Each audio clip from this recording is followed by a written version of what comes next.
Napanood ko yung kay J-Mac kahapon ba yun? Yung Dede content, tsaka last week yung ano, yung motovlogging is dead. Gusto ko lang i-share yun nga, na motovlogging is dead nga. Well, agree ako doon sa sinabi niya lahat doon na 95%. May 5% na ano gusto mag-disagree sa akin sa loob ko. Pero kasi iba yung insight ni Katotong J-Mac kasi sobrang tagal na niya. Godfather of motovlogging nga sa Pilipinas. Totoo naman at sinabi niya na hindi nakagaya nung dati. Dati kasi yung motovlogging motovlogging lang. Alam niyo yun? Yung hindi kagaya ngayon parang basta iba na, syempre nag-evolve din. Sinabi nga niya doon na kung creator ka, content creator, naka-base ka talaga kahit ano sabihin mo, naka-base ka pa rin sa views kasi yung content mo may nanonood, so ganun. So kung mas marami nanonood, mas okay. So ibig sabihin okay yung ginawa mo doon sa content mo. Yan yung unang sinabi. Kaso kasi nagkaroon na nga ng nag-i-evolve din, nag-iiba rin yung gusto ng tao. Para ang pinaka-point lang naman niya doon yung accountability ng motovlogger. Sinabi niya na hindi na kagaya ng dati. Totoo naman kasi ngayon parang nagkaroon na ng parang sub-genre yung motovlogging. Meron yung may skit, alam niyo yun, yung mga nagpapatawa. Yun okay yun, nakakatawa minsan yun minsan naman hindi, pero okay lang. Hindi naman, pag hindi ka natawa, hindi para sa iyo yun, ibig sabihin. Ganun lang. Yung poverty porn, di ba? Nauso rin sa motovlog yun Kasi nga, yung sumunod na content niya, yung Dede content, kasi nga, majority ng nanonood ng motovlog is lalaki. So pasok na pasok talaga yung Dede content. Parang lang din yan, yung sa mga streamer, yung Sandogang, yung nauso noon, ganun lang din yun. Siyempre natural sa lalaki yun yung hatak ng ganong klaseng content. So yung sinasabi ni J-Mac doon, parang ang pangit na daw mag-motovlog, motovlogging is dead. Tapos sinabi pa niya doon na motor ka na lang. Kasi ganoon talaga nag-evolve talaga yung mga gusto ng tao. Tapos yung mga creator, yun nga sinabi niya, isa pa niya sinabi, yung mga nanonood at saka yung mismong creator, nakikita niya sa views niya kung okay So since yung mga tao na-attract sa sensationalism, so ganun yung mga ginagawa nila. Kung ano yung papatok sa mga tao, yun yung gagawin nila syempre. Kagaya nung sinabi niya ang accountability, kagaya nung You Tell Me, parang sa atin kasi, well, hindi naman tayo, vlog lang tayo, hindi naman talaga tayo yun yung kabuhayan, di ba? Parang yun talaga yung ginagawa talaga nila. Yun yung may sponsor, yung mga ganon. Talagang kumikita talaga sila sa pag-motovlog. Hindi tayo ganun. Mahina tayo Hindi tayo masyado sa trending kasi nung dati nanonood tayo kay Casey Neistat, lagi niya yung sinasabi na hindi siya pabor dun sa mga sensationalism nga. Parang kagaya nung basta yung Logan Paul ba o Jake Paul, yung nag-video siya sa Japan, yung sa Suicide Mountain ba yun? Iba yun So sa motovlogging naman, yun nga, yung mga Thai content, yung kagaya nung kay You Tell Me, hindi ko naman sabihin Thai content yun, pero in a way Thai content na rin yun kasi sabi nga ni J-Mac, dapat may accountability kasi pinapanood ng mga riders yun, mga iba, lalo na yung mga bago, mabilis ma-influensyahan, may truck sa likod, teka lang, naka-neutral pa naman tayo, yun. Kaya nga sabi niya, ang sinasabi ni J-Mac doon, yung motovlogging na alam niya, yun yung bed. Yung, kasi dati parang ilan lang naman kasi sila parang ride, group ride, ganun. Speedrun, may mga speedrun pa noon Well, yung speedrun kasi, yun, papasok yun sa Thai content kasi hindi yun safe. Pero yun naman doon kasi interesado yung mga tao, di ba? Halimbawa, pag may nakausap ka, halimbawa wala pa siyang idea sa motor mo, kagaya sa atin, marami nagtanong sa atin nun, ano ilan top speed dyan, laging tinatanong, di ba? So in a way, binibigyan mo lang sila ng idea ko, ano, top speed ng motor mo. Nagaganoon din naman tayo, nag-top speed din tayo dati, lalo na ng bago yung spark plug, kasi maganda yung hatak niya. Tinetest lang naman natin, hindi naman tayo talagang ganun magpatakbo kung minsan, pero kung tutuusin, hindi talaga tayo ganun magpatakbo. Mahina na yung reflex natin eh. Yung dati kasi nga motovlogging, ganun lang. Sabi niya sobrang saya daw. Ano, makikita mo naman, makikita mo yung mga ano, di ba? Yung mga pinapanood mo, minsan magkakasama pa sila sa isang video lang. Yun pa yung isa sa tingin ko. Hindi nabanggit ni Katototo, pero ngayon kasi parang naging restricted na yung mga motovloggers, lalo na nagkaroon ng mga sponsor.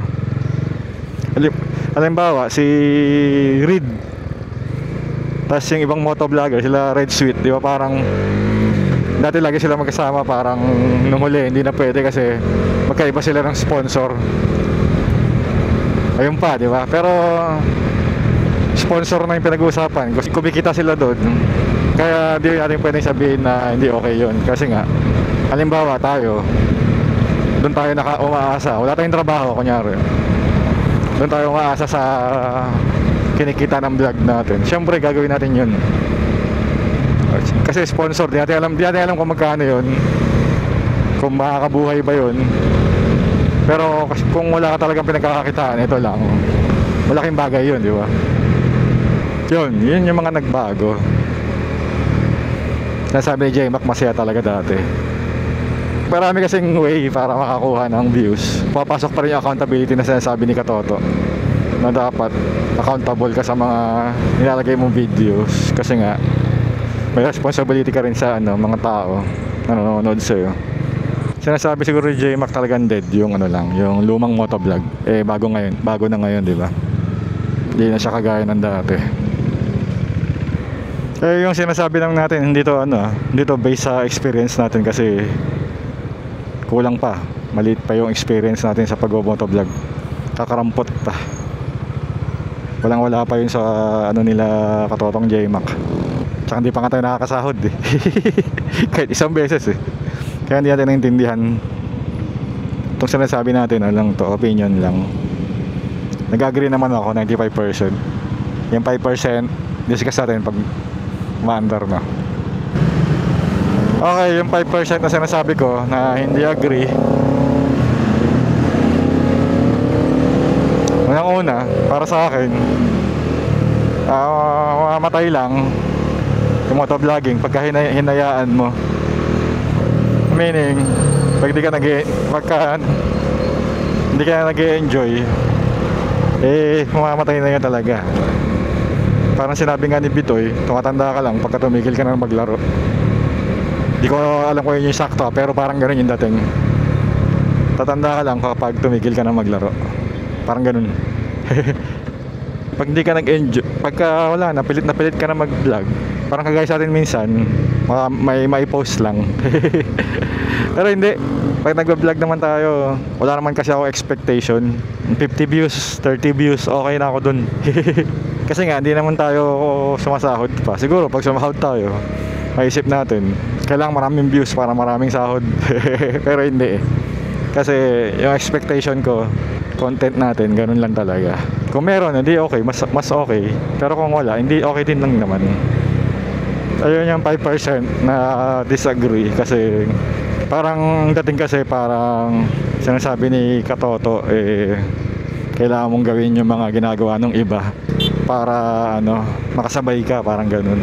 Pag ginawa mo yung ginagawa ng iba na hindi mo gusto, pipilitan ka lang para maka-views. Yun nga sinasabi ni J-Mac na restricted yung creativity mo.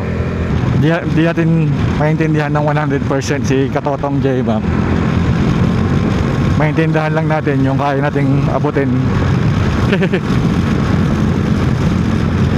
Yung kayang abutin ng katiting nating experience, tsaka katiting nating pag-unawa.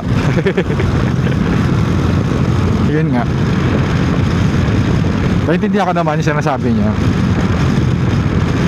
Siguro lang, ayaw ko lang pumayag na motovlogging is dead. Kaya may 5% na gustong mag-disagree. Okay, so dito tayo sa ano, C5 Link. Mas na-attracted tayo sa yung payat. Or kung papipiliin man ako, mas ano ako sa puwet.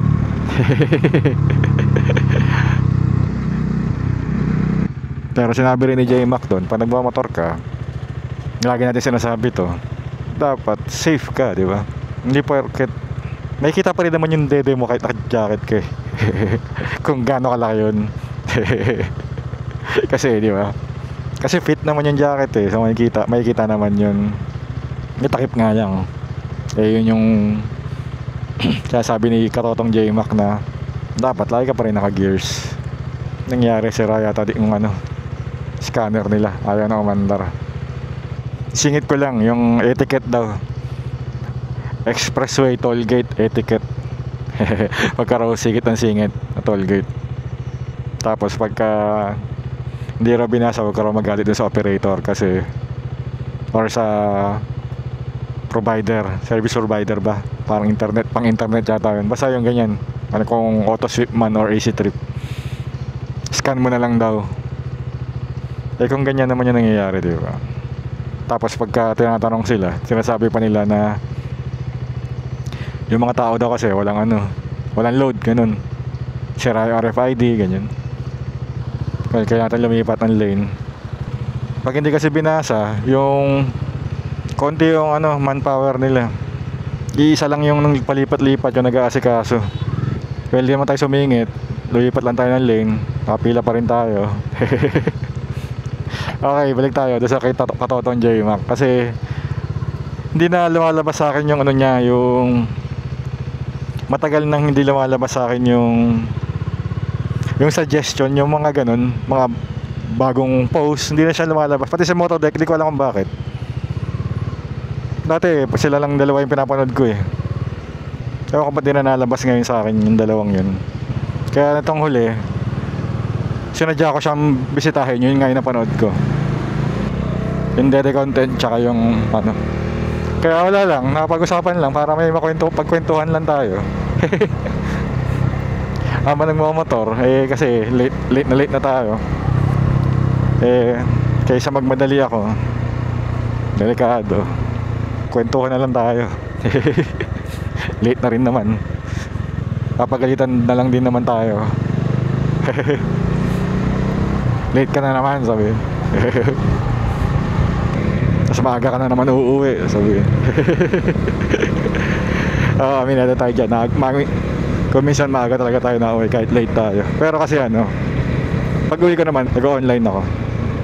Ayun, so yun nga, parang ang dating tuloy sa akin nung mga videos na naparod natin kay Katotong J-Mac, eh parang nabibisit na siya mag-vlog. Kasi isa siya sa mga una eh. Yung expectation niya na pag boom ng motovlog, lihis dun sa gusto niya or sa alam niyang okay. So lumihis yung mga nanonood tsaka yung mga creator. So hindi yun yung ina-expect niya na sinimulan nila.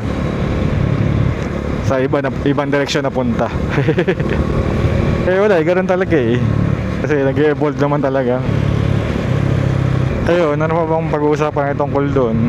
Ano ko dapat yun, first time sana mag-script tayo para di natin ma-misquote si Katotong J-Mac, pero ang hirap eh. Hindi talaga tayo marunong ng may script eh. Para lang hindi natin masabi ng mali yung kung ano yung sinabi niya. Pero pwede naman natin sabihin kung ano yung pagkakaintindi na lang natin. Kasi pag yung gano'n yung mga nagre-react, parang kailangan talaga eksakto eh, di ba? Para kasi sabihin ng mga tao, di naman yung sinabi yun. Gi-invento ka lang eh. Kaya sa atin, kung ano na lang yung pagkaintindi natin, yun na lang. Singit tayo sa dulo. Rush hour na kasi. Pero hindi pa naman tayo siya na traffic pa. So yun, shinare ko lang sa inyo yung naparod natin kay Katotong J-Mac. Yung unang impression natin parang ayaw na niya mag-vlog or nabibisit na siya. Pero yung pinapanood ko siya, okay pa rin naman ang ganda pa rin ng vlog niya. Kahit nagkasalita lang siya, okay pa rin na-enjoy ko pa din So sana huwag tumigil si Katotong J-Mac dahil okay pa rin naman. Hindi na siya nakapanood kasi nga na pupunta sa feeds ko kung tinutuloy pa nila yung mga rides nila ni Last Dog Rider. Maganda yung ginagawa nila dun kasi parang relate. Gusto ko kasing turuan si Mrs. magmotor. Tinuruan ko na siya pero hindi pa siya nakapagmaneho Ayun, yun lang masasabi natin. Tingin ko naman din titigil si J-Mac. Godfather of motovlogging yun So traffic na dito sigurado pagka exit natin dito. So dito natin tapusin. Huwag yun ako ihatid dahil mahaba-haba na tong video natin. So thank you naman din Hanggang sa muli. Bye-bye.